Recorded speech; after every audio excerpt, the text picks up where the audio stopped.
তবে আমরা স্পষ্ট ভাষায় বলে দিচ্ছি যে সাবধান, একটা রাষ্ট্রে অধিকার দিতে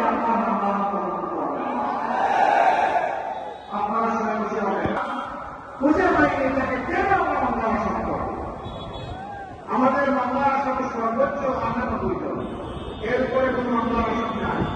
কিন্তু আমাদের কোনো ভাই বন্ধু যারা মামলা করেছেন হাজার হাজার করা হয়েছে, মানুষের উপর নির্যাতন করা হয়েছে।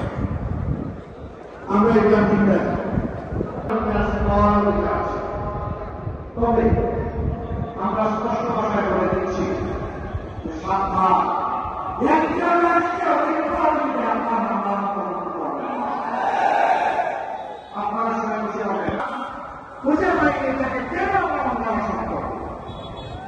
আমাদের মামলা আসামি সর্বোচ্চ 98 জন, এরপরে কোন মামলা আসামি নাই। কিন্তু আমাদের কোনো ভাই বন্ধু যারা মামলা করেছেন হাজার হাজার করা হয়েছে, মানুষের উপর নির্যাতন করা হয়েছে। আমরা এগুলা চিন্তা